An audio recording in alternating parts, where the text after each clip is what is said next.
Hey, you've been mentioning a lot about wanting to do a movie night in your theater, and I think tonight's the perfect night for it. I even brought over a movie. I got it for my grandmother for Christmas, but we can watch it tonight. Wolf of Wall Street. Yeah, yeah. That movie has the F-bomb more than any other movie. Hold on.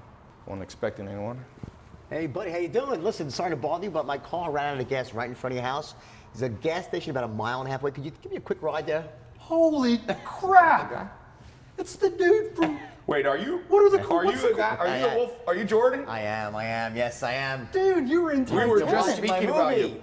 There you go. Okay. Well, now Yeah, you sure. got me Come right. in. Come Thanks, on in. buddy. I Come appreciate in. it. Come in. We're gladly. Gosh. Well, I'll go ahead and get this. Serendipity. Yeah, load that up. Now we have to watch the movie. Let's. Brilliant. I do have one question, Zach. Why are you skipping? I'm excited. Zach's when exciting Zach's man. excited, he skips. Okay.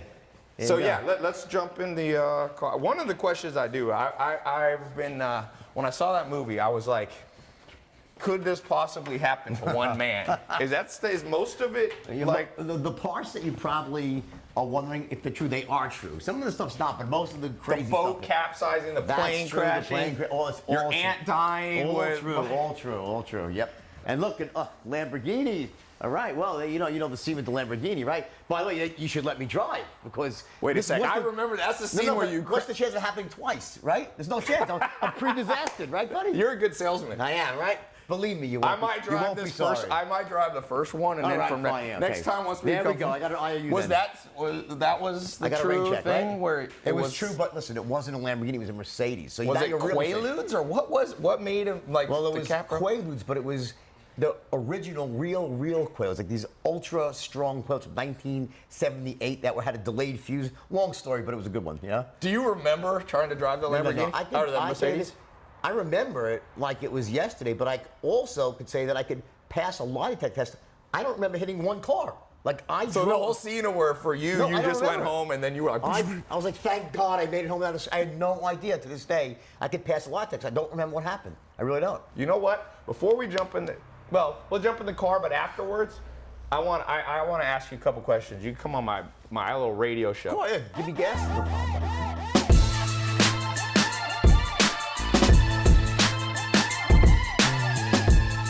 So in the movie, question for you. Did you help in terms of, were you on the set? Just at the end, because listen, the movie, watching a movie film is kind of boring. Actually, it's very slow. Right. It's like it's watching paint dry. So, but at the end, I was there, and but I worked really, really closely with Leo on the script and on the, really the dialogue. Because you wrote the book. Yeah. Well, I wrote the book. Terry Winter, a great writer, wrote the script, and I went and kind of rewrote the actual boardroom scenes with all the stock stuff. But Terry was amazing. Great job he did.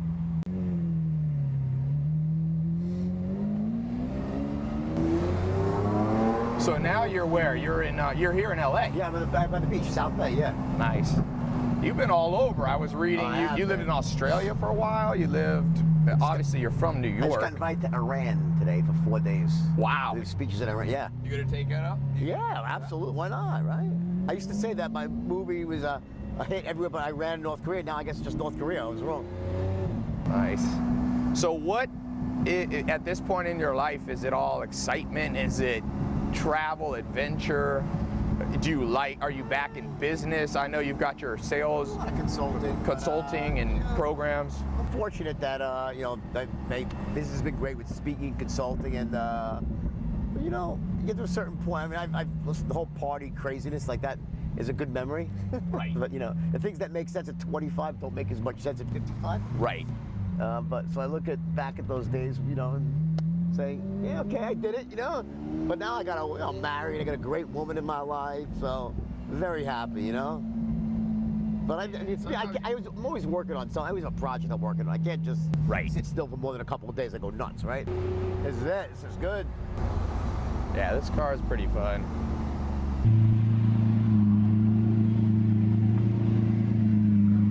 All right, that was a good drive. By the way, guess what is on the bookshelves here? Ah, there you go. This is a new one you wrote. It is, yeah. How many have you written? 3. 3. So at one point, you make $22 million in 3 hours on this IPO of Steve Madden's shoes. And then you need to open up a Swiss bank account to put all the money in. So you put it in an aunt's name. But your aunt didn't know about it, right? Oh, she knew. She knew. But then you go on this boat and you get word that your aunt died. No. I got the timeline on. No, that's the movie. I mean, that's Oh, that's the movie. Okay. Now, all of those things happened, but didn't happen in that order. And the real Did version. the yacht capsize? Yes, the real version is much better. So in the movie, I'm on the yacht and I get news that my aunt died, and I have to go back. They have to leave, right, and I end up getting into the storm. That's not what happened. What happened was I had my yacht in Rome for a vacation. I was wanting to go to Sardinia, and I was addicted to Quaaludes in a big way, right? Cocaine, you name it, right? Every drug under the sun, right? And I got into this frame of mind that you sometimes get into when you take ludes, where short for Quaaludes, where I call it the movement phase. Yep. Like there's the tingle phase when you first take a Quaalude, your fingertips tingle, you feel euphoria. Then there's the slur phase where you slur your words and you say, well, okay, I love you, slurring is fine, right? Then you get into the drool phase where you're drooling like, but you're okay, drooling's good too. Is this kind of the Lamborghini scene in the Yeah, thing? and then phase 4 is unconsciousness, right?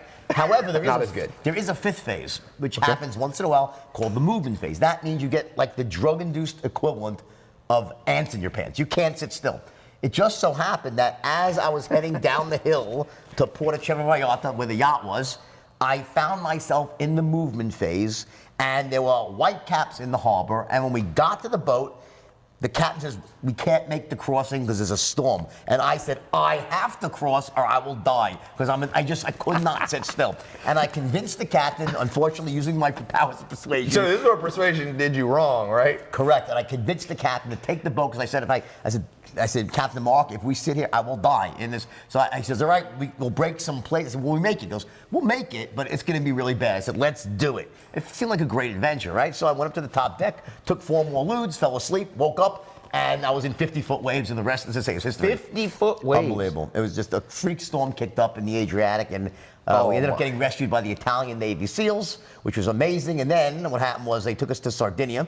So wait, not to interrupt you, but were the Quaaludes strong enough that you were sleeping part of the time when there was 50-foot waves? No. It woke you up? Because I've been in a big storm in the ocean. That'll wake me up. I was an expert at something called balance. Like I was treating my body like a human pet. I'm sober for 20-something years, right? But back in the day, I was like a Petri dish. I would take ludes to mellow out, cocaine to wake up. So I was balancing between ludes and coke that day. So I was awake for the whole, very proud of that. Probably not the Buddhist meaning of balance. No, right, Probably not exactly. quite as much. So I was balancing, right? And so I was awake and loving it because I was so happy that the boat was going to sink because it was so expensive and I was so sick and I was like, this is great. And then like, oh shit, we might die. I'm like, oh, this is not so great. Then you remembered you were on it. Right. You're like, wait a second.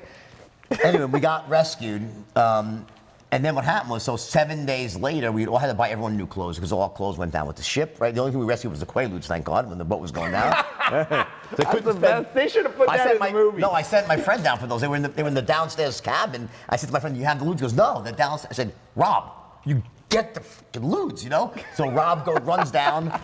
He comes back, goes, the cabin's flooded. I can't. Fucking go and put a fucking snorkel on. Go down there, right? Sacrifice your life. Right. I need my ludes. They're in a hermetically sealed bag. Go. He goes, all right, you're right. He goes down there. Nothing. I go downstairs.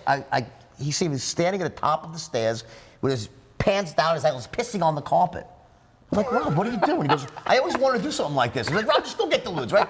He goes downstairs. He comes back up. A minute later, I couldn't do it. I got shocked. The water's electrified. I looked at him. I said, soldier. I said, you fucking, I don't care how bad, unless it's like. Did he get shocked while he was peeing? Yeah, no, while he was down there. Because it'll come right through the stream. I said, stream. you go down there. So he went, he goes, you're right. He goes, I'll do it. He goes, but if I die, get my wife a breast job. Just promise me. I said, all right, I'll do it. Get Mark. That's what he said? If I want my wife to get a breast job, pay for the breast job. So that was his, so not like the movie where you say, will you take care of my wife, no, Mr. he just Best wanted Friend? the breast Will job, you get her a breast? Why did he want her to have a breast job? She was bugging him for a breast job. He didn't want it. He was cheap. So he said, if you pay for it out, my death will be meaningful, okay? So he goes downstairs, comes back up with a bag of ludes and 3rd-degree burns and his hair up in the air, right? All right? And then 10 days later, here's the irony. So 10 days later, 10 days later, we go to the battleship first, right? And then we take some more ludes because it seemed like we should do that, right? And then we went to the Cala de Volpe Hotel, the world's most beautiful and expensive hotel, where you take an olive. It's like they have a guy with a microscope, $10 on your bill, right? So check that out there 10 days later, right? It's like $700,000 later, right? And 700 grand was the hotel bill? I had to put 18 people. It was nuts, right? So anyway, I bought everyone brand new clothes. Right now, this is the second time because my wife lost her bag. The story can go on and on. I want to get to the point. Keep going. Do not stop. Right. Here, no, keep going. This is great. Well, so what happens? My wife originally, when we were getting on the plane, the driver forgot to put bags on the plane. So I had to buy her new clothes. So before we got to the yacht, we stopped in Rome, went shopping, got her new clothes, and then those clothes went down with the boat. So the clothes sank and with then the we had boat. to get new clothes in Sardinia, right? And then you went. It was the hotel, the $700,000 hotel. So after that? Yes, after that. So then we had to buy clothes, but it was only like Johnny Versace resort. It was like peacocks. We were all purple and pink the whole week, right? So finally, the last day of the trip, right? I had this great idea. I said, you know what? If we bring all this shit back through customs, we're going to be hassled. My name was on a watch list already. I'm like, let's just ship it all back to DHL. All we need is a toothbrush and underwear because we're going on a private jet home. Great idea, right? So we all box up our shit. We send it off back to the United States. Next morning, we wake up, we go to the hotel, to the airport. No plane. I'm like, what the fuck? No plane. Now, this is back before cell phones, right? Yeah. You know, and no one spoke any English. And after about an hour, I was going crazy because I'm out of lewds now. No reason to be away from home anymore without the lewds, right? All of a sudden, some little Sardinian midget comes scampering up to me. Literally a midget? A midget comes and goes, Didn't you guys throw midgets in the movie? That's exaggerated. We talked about throwing midgets. They threw midgets after I left. I was not involved in that. So don't hold me responsible. So anybody who's midget, do not protest this episode. Yeah, exactly. Please don't. Hey, but the point is that he says, Mr. Belfort, my wife goes, plane crash. I'm like, what? My plane crashed 10 days after the yacht sank, okay? And like it took off at Orly Airport in France. Seagull in the engine, gone. A seagull hit your private jet. I lost, so I lost the plane. We got to say this. So for a second, your yacht sunk. Then your engine got hit by a seagull. Yeah. So then pilots lived, thank God. Did you ever wonder if there is something in the past life that might have happened? So here's the thing. So well, no, I did make some great analyzations that day. So after that happened, we got stuck again with no clothes in Italy, and I had to get out of Italy at this point. So we took a plane to London, a commercial plane. We ended up in the wrong airport, Gatwick. But you had clothes on. The clothes we wore, Versace, they had purple and everything. But here's the irony, you know? Here's how crazy drug addiction is that at that time, you'd think I'd say, okay, obviously, God is telling me this. My life's out of control. There's something not right here. Right. Everything's insane. I'm doing drugs all the time. Things are happening. No. I went even crazy the next. In other words, you used it as a sign you should be partying to harder. keep going harder, right? It was a year later that I got sober finally. Wow. Yeah. So that's that's the true story about the yacht. Now, the true story of Wolf of Wall Street. You heard it here. And by the way, I heard Chance the Rapper said today he wants to hang out with Drake because Drake has an exciting life. Chance, you probably wanted to be with Jordan Belfort in the Wolf of Wall Street days. You should let me drive the car because who knows what's going to happen, right? No, after I hear this story, I'm glad you did not drive the Lamborghini. Right, but you have two, so you had backups, okay? So I saw that. All right, so that's good. So anyway, but you know, here's the thing, though. I'm sober now for over 20 years, right? That's awesome. Yeah, and that was a miracle, by the way, and it was something that changed my life. But when you're in that headspace, you can rationalize anything. Yeah. Like you could just I said, no, it's no problem. You know, I'm going to the bathroom, I'm shitting, it's green.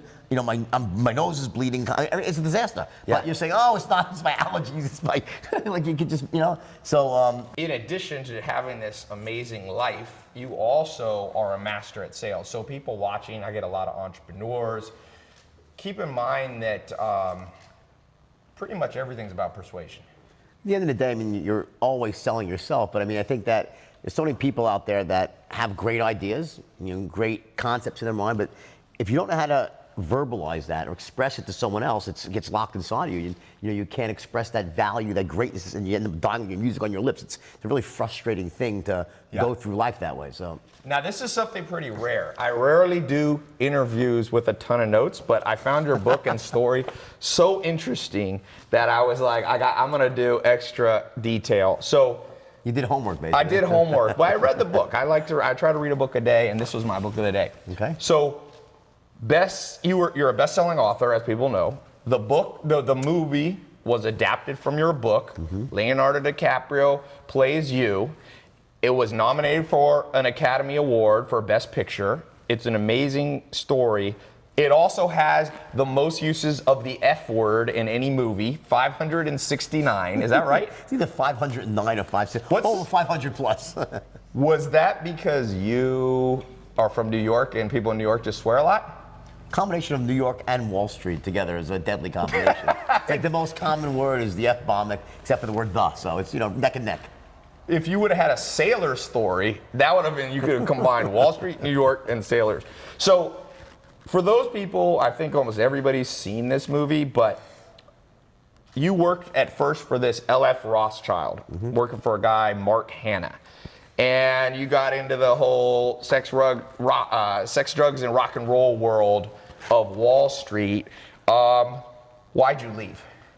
Well, you see, the movie is a bit inaccurate in that sense that when I was at LF Rothschild, I was a trainee, right? Okay. And in the movie, it depicts me, being this sort of bright-eyed, bushy-tailed, ethical guy saying, "Can't we make our clients money too?" The Right. first day, and then the next scene, I'm in a strip club snorting coke, right? That's not quite how That it sounds like happened. Zach. Yeah, right. Where are you, Zach? That de-evolution of the human spirit took about probably 2.5, 3 years. So at the time, I was, a young, idealistic kid. I wanted to make a lot of money. I was married to my first wife. She was a great lady. But then my first day as an actual stockbroker was October 19th, 1987. Oh, wow. Yep, the market crashed, Black Monday. Black Monday.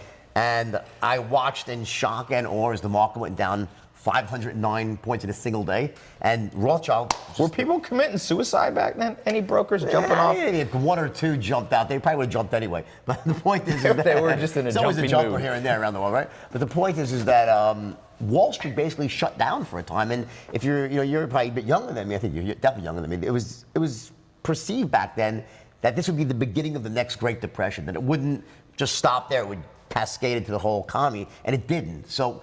But imagine back how scared and it was just Yeah. the fear was incredible that day. So baptism by fire, they call it. Basically, yeah. So then you go and you ended up at this firm. It was Oak. What was it? Oak Well, Stratton or something? Oakton No, Stratton? I went to a firm called the Investor Center, which was a penny stock firm, right? Okay. And that was where I, it was really the first night I ever sold stock, and I became the top broker the first day. I just broke all the records. Really? And In the first day you my broke first all the day- records? First day, yeah. So do you think you're a born salesman? Well, yeah, for sure I am. And there are people out there who are, born closers, born salesmen, far and few between. There are some. When that really means, though, what does it mean to be a born salesman? What it means is that you're actually running a strategy automatically Yes. inside. You're doing it. You're still following a script, but it comes natural. automatically. But you don't realize it, but you are following a certain protocol that gets you to the same outcome every time. So that's really what a born closer is. So, for those people watching that are entrepreneurs, want to learn sales, what did you do in that first day that you basically became a top salesman? Like, we're going to talk more about your whole sales straight line formula, but first day you didn't have time to implement a whole script. What do you do that most people don't do? Is it your tonality? That's one of the things, body language, tonality, taking people through features, not just features, but benefits. Like, what do you Right. think you did that first day? Well, in fact, one of the interesting things you said, you didn't have time to put together a script. In fact, I did. Oh, you did? Oh, yeah. On day one? I took 3 hours to write one. See, I would never, this is something interesting thing happened many years later, this is relevant, is that when I was tested by some psychologists about my ability to close, they put me through a whole battery of these weird tests, and one of them was a mock sale where I had to close someone in an investment type of situation. It was being filmed. Was it like sell me this pen Well, kind no, of it was they thing? handed me some information on the dairy industry, and I had to then convince someone to open up an account at a firm to manage the money for the dairy industry, right? Okay. So they handed me about 10, 12 pages of information, right? And they said, take as much time as you want and, to study this, and let's see you close this guy, right? So I start reading it, I'm reading, right? I start writing down my thoughts. About 30 minutes later, they knock on the door. I'm like, yeah. I said, do you need more time? I said, yeah, just give me another 30 minutes. I said, okay, no problem. 30 minutes goes by. They come back. I said, just give me another 20 minutes. They said, no problem. Take 20 more minutes. I said, give me 15 more minutes, right? Anyway, after about 2 hours, I said, I'm ready.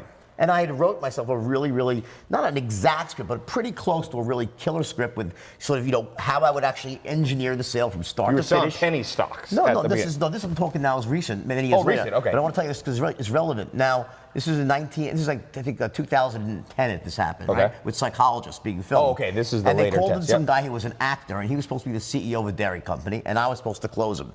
So we go through this whole thing, and I introduce myself, and we go through this back and forth, and they're filming the whole thing. And after about 15 minutes, the guy he's like, okay, fine, I'll open up an account, and he starts laughing his ass off. So I'm like, what's so funny? Psychologists come in, they say, we told him under no circumstances should he say yes. Yep. Yet within 15 minutes, he said yes. I don't get it. I said, well, when I got the guy into a situation, did it make sense to say no? He said, well, here's the weird thing. We've tested 100 other people in sales, and no one ever spent more than 5 minutes reading the material. Huh. You spent 2 So hours. preparation, it's some simple fundamentals. Strategic, well, part of the straight line is about strategic preparation, meaning that listen, my overriding concept is every sale's the same, right? Yes. And that would seem to be counterintuitive. Yes. Because everyone has different needs, different belief systems, right? Different Yes. outcomes, right? But the truth is that every sale is the same. Yes. And I'll explain that a little bit later on in the interview. But it starts with your ability to essentially make an airtight case to someone Yes. on both a logical and an And emotional level, emotional, right? yeah. About, essentially why you're right to want them to do whatever you want them to do. Why does it make sense, right? Yes. And it's got to be an airtight case, and then you have to be able to also accomplish other things as well. So there's 2 ways to go about that. One is to wing it, which Yes. might be able to do if you're really, really great, or you can write it down, plan it out. I mean, the second one is where you really start to bring your averages up tremendously. So I'm a big believer in strategic preparation. Yeah. So one of the things, I'm going to skip around. Sure. You brought this up. One of the things that you brought up, you bring up in the book. Where did I put the book? For those of you watching, popping in live, this is his new book, Way of the Wolf. So you say basically there's the 3 10s. People need to be a 10 in 3 areas: on your product, Right. on trusting you, and on trusting the company as a whole. And you talk about how most salespeople don't understand. You got to bring people to a 10 certainty that it's the best product for Right, them, that right. it's the Yeah. best company, and you're the best person to sell it. Well, again, imagine a continuum of certainty, like a 1 on this side, Yeah. a 10 on this side, right? And 10 means absolute certainty, the best products in sliced bread. A 1 means they think it's the biggest piece of crap ever, right? Yeah. So obviously, you want your prospect to be at a 10 or as close to a 10 as possible when you ask for the order, right? Yeah. So most salesmen, even rookies, will intuitively know that. They'll say that makes sense, right? But what they don't realize, it's not enough. Yeah. You also have to get them trusting and connecting with you at You that as a same person, yeah. high level of certainty, right? Yep. As close to a 10 as possible, right? Versus a 1 being they think that you're a thief. So Nope. so sometimes they think it's a good product, but they don't like you, so they don't buy. People don't buy who they don't like or trust or Yeah. connect with, right? And the third element is the company that stands behind the product. Yes. So those 3 elements have to line up in every sale, no matter what you're selling. It doesn't matter. Tangible products. You were selling dairy. You was a, Information, ideas, so if you were concepts, going to right? sell a pen, where's a pen? I meant to bring a fancy pen. Sell me this phone. So the famous line in the movie at the end, they actually bring you in with DiCaprio, is like, sell me this pen. Now, I'm going to get to that later, what the interesting answer your business partner Right. gave you when you did it. But the idea is, this pen, they have to think as a 10. They have to like you as a sales guy, and in this case, they need to think BIC, the company, is a great company. That's your ideal kind of framework. Yeah. Basically, it is. But again, this particular exercise is really not about so much the 3 10s. It's really about what does a salesperson do when you say sell this, right? Well, the rookie salesman will say, this is the greatest pen in the world. This pen, they'll start trying to do some version of the 3 10s. Like, Yes. this is the best pen in the world. It writes upside down, never runs out of ink, best value, blah, blah, blah. So, talking a mile a minute, right? But the fact is that the only logical thing you could really say to someone before you sell them a pen is, first of all, are you in the market for a pen? Yes, qualify. What type of pens have you used in Yeah. the pen? You have to start asking questions. And this is the big Yes. mistake that salespeople make. Because A, by gathering intelligence in the beginning, Yes. it allows you to identify their needs, their value systems, any pain they might be feeling about a lack of not having something, right? And just as important is that it's through asking questions Yep. and using certain tonalities, and you mentioned tonality and body language, and just as important, even more important, how will you listen to the answers? Yeah. Do you listen like a robot without making a sound or moving a muscle, or when someone answers you, do you say, yup, yup, Right. Now that, essentially active listening, this is how we really get into a tight rapport when it comes to sales. Yeah. So by asking these smart questions, and again, strategic preparation, you want to plan that out before, and I want to write down what are the questions I need to ask here, right? Yep. What's the best order to ask them in? Because there's certain rules for that, right? And what tonalities do I want to use when I ask those questions? I could say, so what's your biggest problem right now? And they'll be, okay, well, what's your biggest problem? And you'll hate me. Right. So there's a tonality. Yeah, you talk about that later in the book. You talk about Bill, the charisma comes from a tonality that says, 1, I care about you.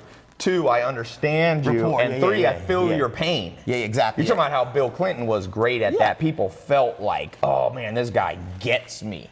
I read, tell me what you think of this. I read a story about research on dating. So they put basically hidden cameras on people going on first time Tinder dates or whatever, Match.com. Scary proposition. Scary proposition. But what they found was, as you would kind of expect, guys who ask dumb questions, don't pay attention to the answers, just kind of like so how many kids do you want to have? Like that, they fail. And also guys who don't have the right rhythm, right? Which you're calling rapport, Sure. like who either talk too much or don't talk at all. Well, look at it this way. You know, there are certain commonalities to all human beings, right?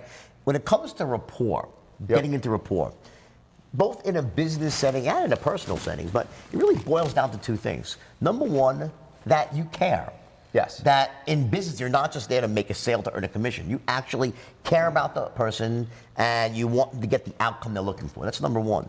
And number 2 is that I'm just like you. And not like everything you like, I like. That's disingenuous bullshit, right? Yeah. Like, you know, you see a fish in the well, oh my God, you like the fish island. You start bullshitting it out. Yeah, That's like not, Michael Scott in The Office That's or something ridiculous, like right? I'm talking about something very different. I'm talking about that you speak at the same general pace they do. Yep. That when they answer a question like, yup, got, ooh, the interest that you say, yup, I get it, we're on the same page. Yeah. And it's almost below the surface, because here's the thing.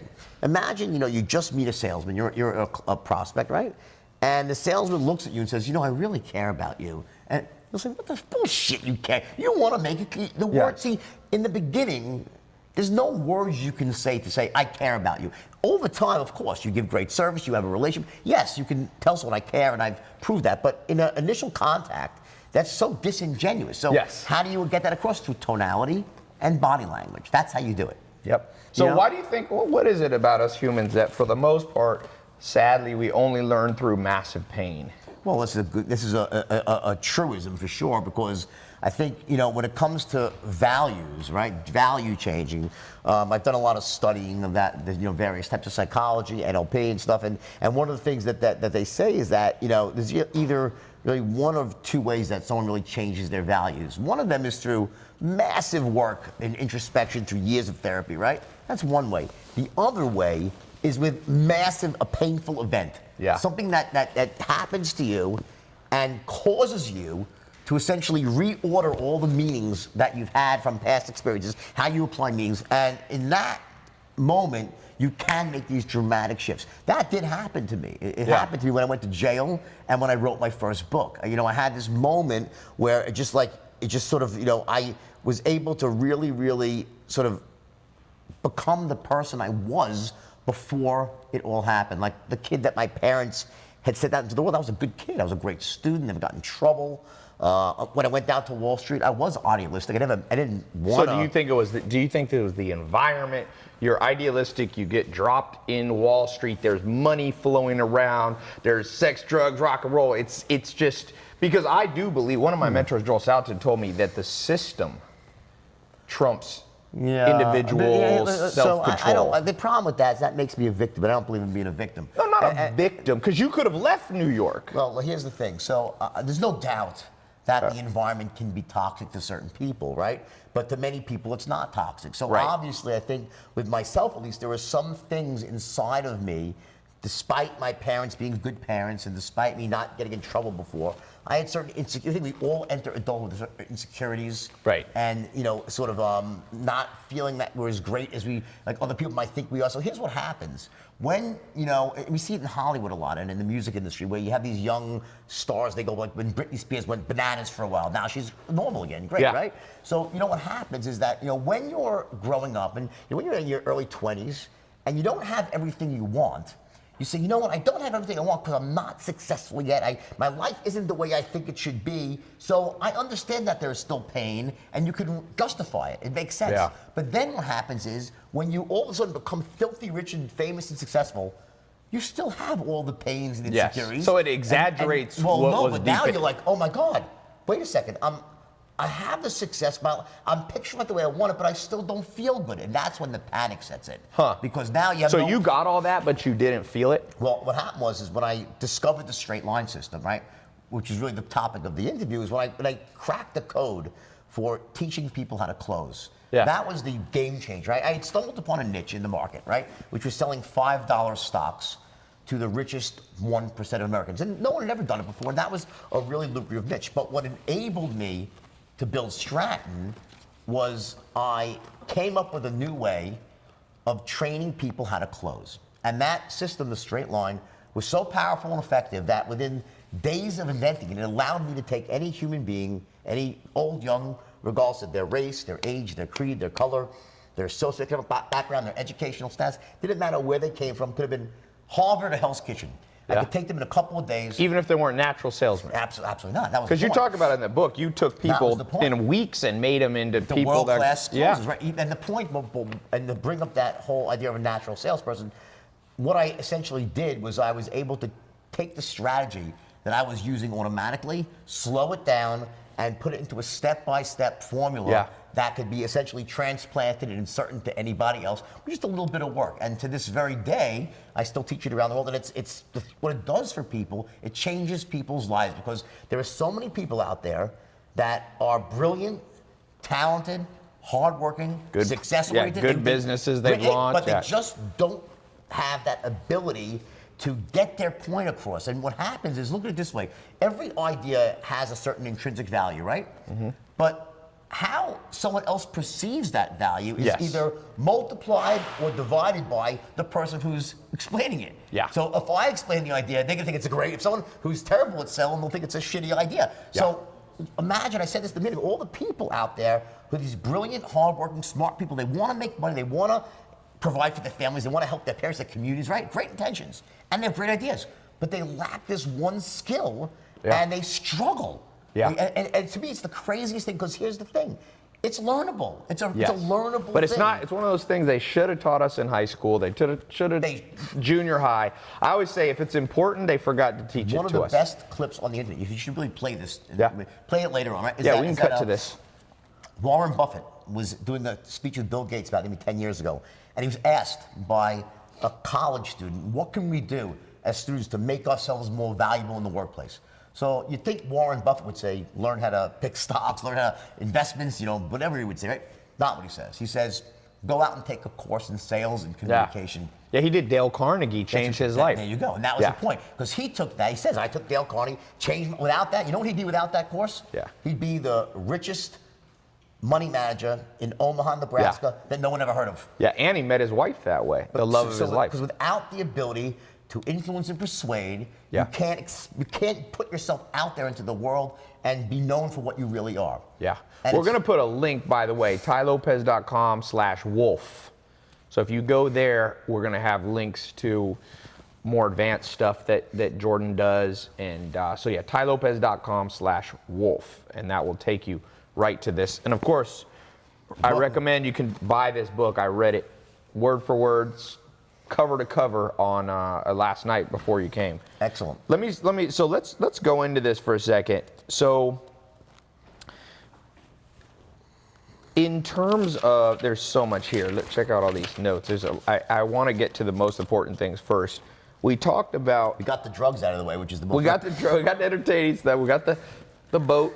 We got the Now you gotta plane listen to the crash. learning. I like this thing that you say, like human communication is 45% tone of voice, 45% body language, and only 10% words. And what you said is, you know, people are kind of logical but very emotional. The tone of voice and the way that you look in terms of body language, that's 90%. That appeals to the emotional side of the brain. And then you need to have good words that are logical. So what's a practical body? Because people love body language conversations. Well, let me just back you up for 1 second here. In terms of this idea of 45, 45, 10, right? That's been around for many years, many different studies about that. But here's the thing that you need to really understand. It's important, is that I'm not saying that the words don't matter. They only matter 10%. In fact, the words matter 100% when you're speaking. Yes. But the thing is, you're communicating often without speaking. Yes. That's the point. So it's not like words don't really matter. The words matter. Because, Yeah. you know, you say the wrong words, then you're perceived as an asshole, it's done, right? Yeah, yeah. So the idea that body language is so powerful, what happens is body language has a way of essentially slipping through the radar of the conscious mind, Yes. and going right to the unconscious mind and creating a gut reaction. Yeah. That, you know, something just must be there. It must be good. That person must be an expert. I want to speak to that person. Or it might be bad. Or the opposite. Or I don't Correct. trust. You were talking about keeping your simple one, keeping too closed. Right. Hurts Yeah, well, you know, sales. well, yes, Or can hurt sales.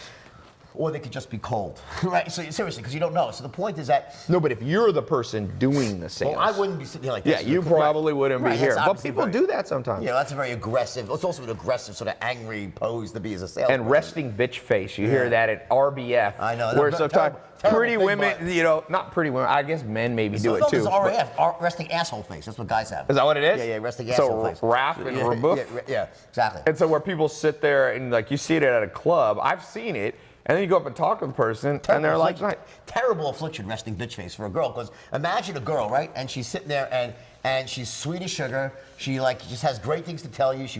And you look at her, she goes, that girl must hate my gut. Look how angry. Yeah. It's a very terrible thing. So, by the way, here's the thing.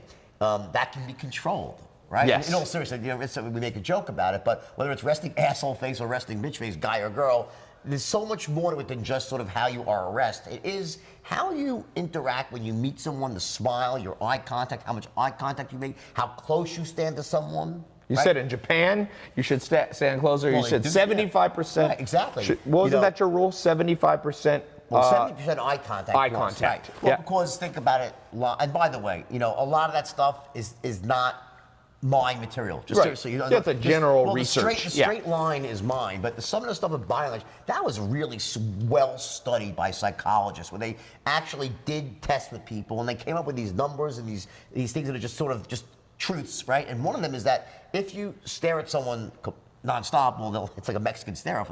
Like, what is wrong with this person, right? And you feel that you say to yourself, what's wrong with this person? Versus if someone doesn't make eye contact with Yes. you, right? Now, I remember, I'll give you an example. My son, Carter, right? He had a friend going up this kid. I won't mention his name, Lucas. But the point is, no. We won't mention Lucas's name. But Lucas was a nice kid, right? But Lucas would never make eye contact. He'd come into me, he's like 10 years old. Hi, Mr. O. I'm like, hi, Lucas. I'm like, I want to trick that. I'm like, he'd look away. And they would never, and I just didn't trust the kid, right? Yeah. Why? Just because of No reason. He could have just been He's shy. a nice kid. I'm sure he's Yeah. pretty glad of it. But the point is, this ability to come off in a way that someone says, you know what, in sales, let's get to sales, what you really are trying to accomplish is that when the person makes that first instant perception about you, they should be thinking that, number one, you're a person worth listening to. Yep. And why? Because this person can help me achieve my goals. Yes. Now, if you want to get down to what are the three things that really go into that, well, here's what they are. Number one, you need to be perceived as being sharp, Yep. sharp as a tack. And then you said Two, enthusiastic. Enthusiastic as hell. Now, Yeah. I'm not talking about enthusiasm. It's not that. I'm talking about bottled enthusiasm. Right. It's below the surface. It could be whispering, but there's a power in your voice, an excitement, and people just, it must be good, right? And the third element, which is the most important of all, is an expert in your field. An expert, yeah. Because we You have call been- this there's a chapter on the 4 seconds. Right, You got now- 4 seconds to Now, convey that. I said that in 1988. It turned out I was wrong. Okay? I was wrong. Harvard did a study in, I think, 2013 or 14, and it turned out it was 5 seconds. So I'm sorry. So that was your guess, That was 4 my- or I guess 5? it was 5. And here's what else Harvard said. Here's the crazy part. if you make a bad first impression, it takes you 7 subsequent meetings to change someone's impression. Now, I don't know Wow. about you, but I never get 7 shots. Yeah. If you don't make a good first impression, you're done. So you got to Yeah. really focus on that. So those first 4 or 5 seconds, you basically got to come off as enthusiastic. You got to come off as an expert. Correct. And you have, what was the first one? Sharp as a tack. Sharp. That's right, yeah. Now, look at it this way. So how do you do that? Think about it. Well, is it the words that you say? I mean, the words don't exist. I mean, Yes. what would you say? Listen, hey, listen, Ty, I'm sharp as a tack. I'm an expert. And you say, what the fuck is wrong with you? You can't, the words don't exist for that, right? So how do you get it across? Through your tonality and your body language. There are certain ways that experts sound, not the word, they sound, they dress a certain way, they carry themselves a certain way, and we know that as human beings because we've been conditioned since we were kids to recognize, because we were told, respect your elders. Look, when you went to the doctor, he was an expert. He had a stethoscope, he had diplomas on the wall, he wore a white. We've been conditioned to this. So now think about logic. What happens when you're in the presence of an expert? What do? You defer. Yeah. You let them control the flow of the conversation. They will ask you questions, and you will give them forthright answers. They've earned the right.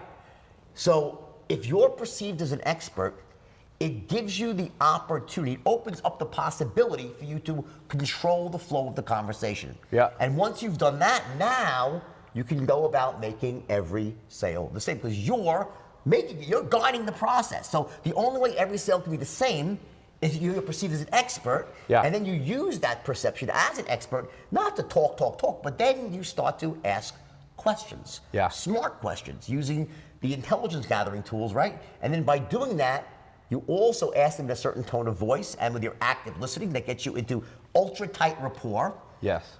So by the time you're done asking your questions now, you know everything you need to know. You're in ultra tight rapport. You know where their pain lies, their needs, right? Now you can present your solution. So you have this see, what I'm saying is this steps, and it all starts to go into this sort of straight line. We do this first, this second, this third, and guess what? This is really easy to learn. Yeah. Once you break it down like You that. said 6 weeks it took you? 3 weeks? No. To take a beginner and teach them the straight line? A couple of days. 3 days, okay. And then, listen, I took these kids who couldn't close a fucking door, literally. Yeah. They were so bad. I mean, the average IQ was Forrest Gump on 3 hits of acid. This is not the deep end. It wasn't the deep end in the gene pool. Yeah. They weren't rich kids. They weren't kids who went to Ivy League schools. There wasn't an Ivy League diploma among them.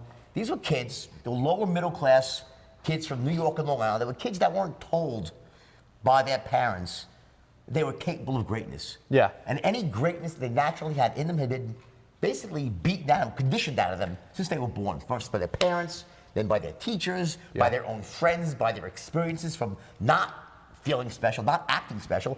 By the time they entered my boardroom at 19 years old, 20, they'd been conditioned to survive, not thrive. Yep. Once you're in that spot, what happens is that you have these beliefs that are supported by it. You end up start off as this perfect individual day one. You're 20 years old, you're like already crammed down with all these limiting beliefs and stuff. So they came to my boardroom, and by teaching them the straight line, it reordered all their beliefs because I gave them a skill set that changed them who they were. It made them more effective. Yeah. So it can't just be I'm going to act effective. No, you have to actually be effective. So the beauty of the straight line system is that it's a skill set. It does change how you can communicate. It makes you a very powerful communicator and allows you to get the result that you want. So when you start getting the results you want, what happens? It starts to reinforce better. You become more confident. Yes, and then that feeds on itself. Where does confidence fit in? You talk about being sharp and enthusiastic and perceived as an expert. Is confidence kind of part of, would you consider that part of the enthusiasm and the sharp? No. Confidence is entirely different thing. So confidence there's 2 phases of confidence, right? It starts off with acting as if. No one starts off confident. Yep. I don't care who you are, okay? The first day, when you trust, you're not gonna be confident, you're not gonna be an expert really, right? But you need to act as if. I would tell my guys, my kids back then, act as if you're a wealthy man, rich already, and you'll become rich. Yep. Act as if you have the answers and the answers will come to you. Act as if you have confidence and people will have confidence in you. I said, act as if. Now, do you think people can become delusional that way? Here's the point. Now, that can be, and you see it as delusion, Right. when someone doesn't do the work to become the expert. Right. So that has to be coupled with the fact that I'm actually working and I'm on the hyper fast track to become an expert, to learn special skills, and then you're actually walking your talk. Yeah. And then it works. So you have to act as if until it becomes the truth, and then you're acting as things really are. But you have Yeah. to always act that way. So you think so? So basically, some people don't do the first part, which is get that initial catalyst, that initial boost to say, you know what? I'm not rich yet, but I'm going to dress like I'm rich. I'm going to talk like I'm rich. I'm going to get up and work like I'm rich. Here's an honest question, Yeah. right? You're an online, personality. Right? You have a huge business, huge following. Let me ask you this. Truthfully, Yeah. let's say that I stripped every dollar you had Yep. and changed your face. No one knew your name. Yep. And you were to start right now. Could you build it all back up again? I think so. Of course you could. You know Yeah. why you could? Because you're still you. You have the skill sets, Right. the talent. Okay, so when you take away everything from somebody, they're still that same person. Yes. Now, that's why when a rich person takes a tumble, they'll typically come back, right? Yeah. Unless they hit the lottery, right? Yeah. Or they were a member of the Lucky Sperm Club, right? Maybe they just inherited it from their parents, right? But for the people that work their way up and made their money, they'll earn it back. When you have special skills, right? That is what and you have the vision for the future. You want to take action, right?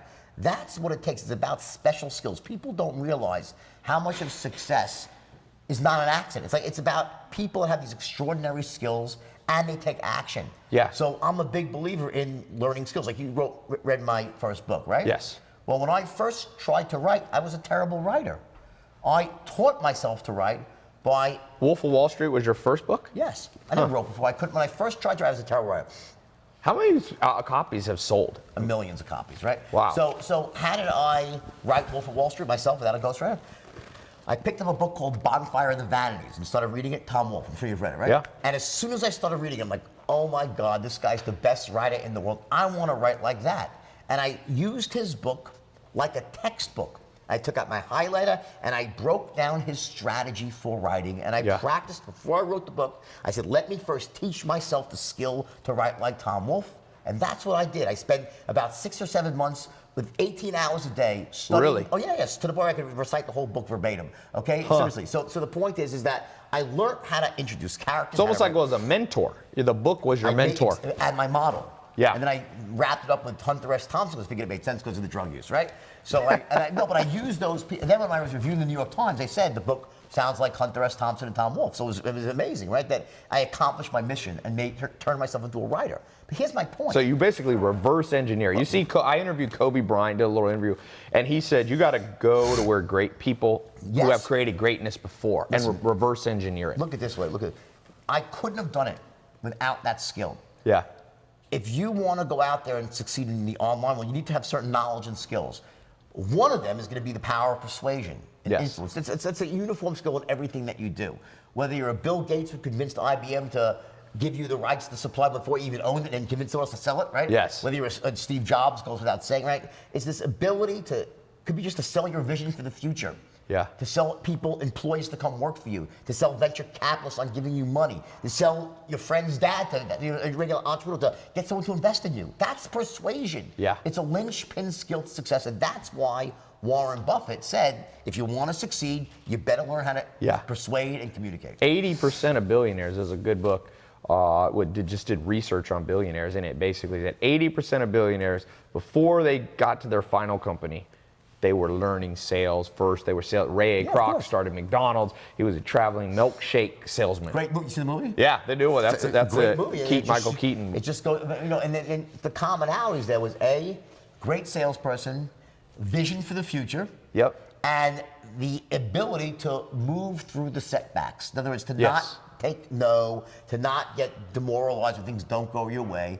And here's one of the important things about that is that what creates that resilience, so to speak, in people is an entrepreneurial quality. You need that resilience, right? Well, a lot of it has to do with a fundamental belief that I myself am capable of achieving success. If I believe in myself, Yes. I become resilient. I know I can do it.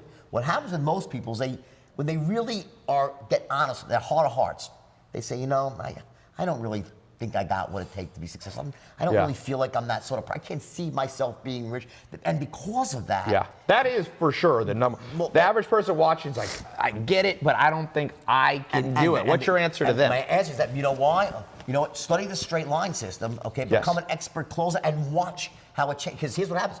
When all these kids that work for me, the reason they all became rich, filthy rich, right? Was because once you learn how to communicate, the Yes. power of persuasion, it changes who you are. It fundamentally reorders you. Say, you know what? I can move mountains. I'm not the guy who failed before. I'm not the girl who was sort of wanted to play a backseat and not put myself out there. I feel comfortable putting myself in that. It changes everything. Yeah. And without the skill, what happens? People end up living a smaller life. Yes. And they don't ever get to that level where they're really firing on all cylinders and getting to enjoy the beauty of what life can be. What percentage of potential do you think most people live up to? That aren't trained, that don't build skills, that go through the conventional school system, that have a job that they don't really like. Like what? Probably 3%, 2% of people live up to their potential. And or those, less. the other 90, let's say 95%, they're here.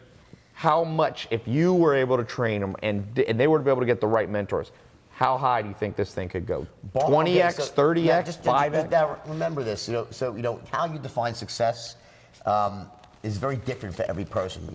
Mother Teresa was probably one of the most successful people in the world and had no money. So Yes. let's talk about success in terms of money. This is a business segment, right? We're in business. So in that sense, assuming you have all your intellectual faculties, right? It would be impossible for someone who's really committed to becoming wealthy and was willing to do the work, to learn the skills. It's almost impossible not to succeed. How big is a question. How long it takes, another question, because some of it's luck.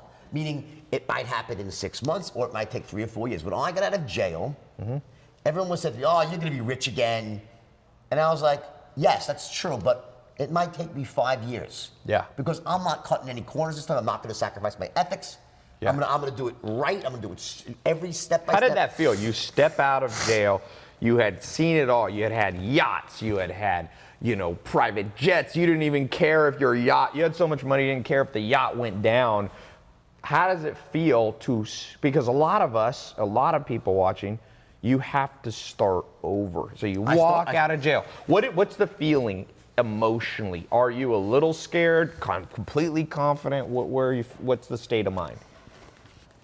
I think that, the idea of fear, to say that when I met my wife, who's now the love of my life and the best thing that ever happened, seriously, she, changed my life in so many ways. She's here today. She's here also. She's awesome. And I'm not just saying that because she's here, it's the truth. And one of the things she said to me when she first met me, she was like, I can't believe you're like fearless. And I said, no, I'm scared shit. I'm just not letting it stop me.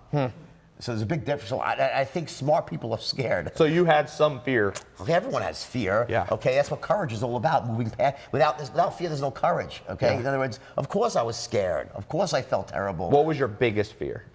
My biggest fear is not being able to provide for my family, So my it was around the children, and my family. wife. I love my children, my wife. In other words, I want to be able to provide for people I love. That's my to not provide for the people I love and not be able to take care of them is the worst thing that could ever happen to me. Yeah. In my life, okay? And everyone's different. See, that's my thing. Yeah. And knowing that is powerful. So once you know that, that is part of your why. And once you have Yes. your why, you can do a lot of. Yeah, I always say most people don't know what That's motivates them. Yeah, that's my why. So And- so in your darkest time, In coming jail. out of the darkest time, Well- you said, I'm afraid, but I'm more afraid of not taking care of my family. My darkest time was when I was in jail, at night, in my bunk, alone with my thoughts, no money, broke, discredited, embarrassed, lost everything, right?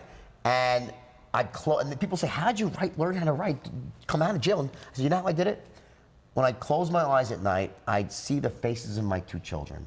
And I said, I have to make it right for them. I have to come back from this. And there was no way I would give up for them.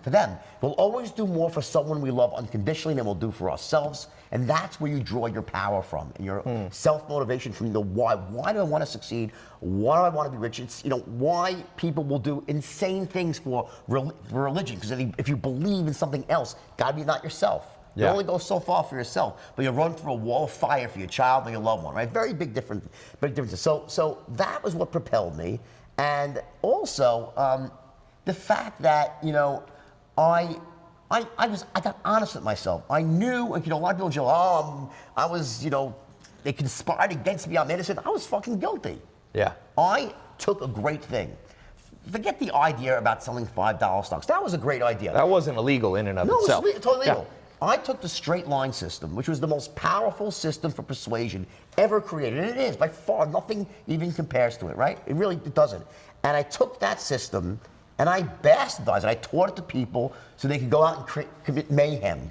Yeah. Now, there's nothing wrong with the system. It's how I applied the system. It's like an M16. Is it good or bad? Depends who's holding it. It was a pit bull. It was so powerful, but it turned the wrong way. I said to myself, I'm going to go out there and I'm going to prove to myself and my family, everyone I love, I'm going to do this the right way, and I'm going to go out there. I didn't know how I would do it. I never thought in a million years that I'd write a book and the book would become a movie. Who could think that? The chances of that happening are 1 in 10 billion. Right? Come on, it's like it never happens, right? You know, for every movie that gets made, there's 10,000 that don't, and for every book that gets published, there's 1 million that don't, right? Yeah. First time author, so, but it happened. But when it happened, here's the most interesting thing of the whole story. So when I sold the book, it was a bidding war between Leo and Brad Pitt. I chose Leo because Leo's Leo, right? And he had Marty Scorsese attached as well. Terry Winter, the screenwriter, famous, amazing, brilliant screenwriter, he penned the script in 2007. And the first draft was brilliant. Usually, it takes them 4 or 5 drafts, right? His was right on the money. Scorsese read it, loved it. Warner Brothers loved it. They went down, struck a deal, 2007, right? Ready to go. My book's not even out yet. I'm like, they're gonna make a movie, this is gonna be great, I'm gonna be rich again, right? The writer's strike hits. Oh, wow. They can't finish, right? Leo and Marty go on to do Shutter Island. The Wolf gets sidetracked. It takes 7 years for it to come back around now. And that day I was so upset. So what did I do? Did I cry? Did I? Well, no. What I did is I took that time, my wife and I, we met right around then, and we made a decision. It was right when the GFC hit, right? Things were terrible. You couldn't make any money writing. And I said, let's go into the speaking business, build a business together. And we started a business together. We built this big business around the world, speaking and mentoring, coaching, right? Around the straight line. And by the time the movie came back around, I was wealthy. And Leo's like, what the hell happened? You were broke? I said, well, he looked at the straight line. Marty saw it and said, oh my God, we got to change the movie. The original movie ended with me in jail. They changed the third act to reflect what happened in my life. So I changed my own life story as it was happening through hard work, perseverance, and vision. And that's what I could say to anybody who's watching this. It doesn't matter where you are in life. If you're willing to put one foot in front of the other, but you gotta have the skills. Yes. It doesn't happen without the skills. Yes. Whether it was writing a book, anything you do, there's always gonna be a certain set of skills you need to be really high level at to get what you want, the outcome you want. One of them is always going to be persuasion. Yeah. So study the straight line. It works. It teaches anything. Yeah. So for all of you listening, watching, TaiLopez.com/wolf is going to take you where you need to go to get the straight line system. Also, as we wrap up, I just want to remind you, Way of the Wolf, Jordan Belfort, is his 3rd book. I read it. We need 8 hours to go through this. I'm actually going to we're going to record a little special module off air here on for those of you who are in some of my programs too, because I want to talk on this objections thing real fast. That's, by the way, one of the best aspects of the straight line. Yes, how to overcome, because that's you go to sell something and people go, I'll buy it later, or I don't have enough money, or Well, let me think about it. Let me call you back. Bad time of year. It's Groundhog's Day. It's Christmas. Fucking, leap year. Right? There's always a reason why. And the thing is that what trips up most salespeople is that they don't really understand what objections are. Right. People say there's stalls. Okay, fair enough, right? The smoke screens. Well, for what? What is it really a stall? Here's the truth. What objections really are. Objections are smoke screens for uncertainty. Yes. When someone, remember those 310s? Yep. They must love the product. Yep. They must trust and connect with you, and they must trust and connect with the company. Well, guess what? When you ask for the order for the first time, let's say they don't really trust you. Yep. What do they say? Sorry, Ty, I don't trust you. That's very rude. They'll say, it sounds good, Ty, let me think about it. Yes. See, they don't tell it. It would be nice, it would be a great world if your process said, listen, Ty, I don't trust you. I don't distrust you. I'm like in the middle with you. Your product seems good, but I'm like a 7 on the certainty scale. And the company, I'm at a 4. So make me more certain. Right. People aren't even that logical. They're just going from the gut. They don't realize it. It's all bubbling below the surface. And they want to be, so it's a circuit breaker to say, you know what? It's a polite way. Let me just say, let me end this call now. Say, it sounds good, Ty. Let me think about it. Yeah. Now the salesman, the novice will say, oh, I better be nice now because this way I can get a call back and hopefully close them later on. When the fact is, they're just not certain. So how do you handle objections? Well, first of all, wait, I want you to hold this because we're going to record we're going to stop the live camera. All of you who want to hear this, go to tylopez.com/wolf. We're going to have the links to get the straight line system, to get the video we're going to do a little module on objections, and it will have a link to Jordan Belfort's book. So this public interview, I know you got a lot of value. But I want to give you guys people special on the straight line system. We'll give them a big discount. Yeah, we'll put a discount link on tylopez.com/wolf. But I'm gonna tell you, this is one of my favorite interviews. Me too. This was good.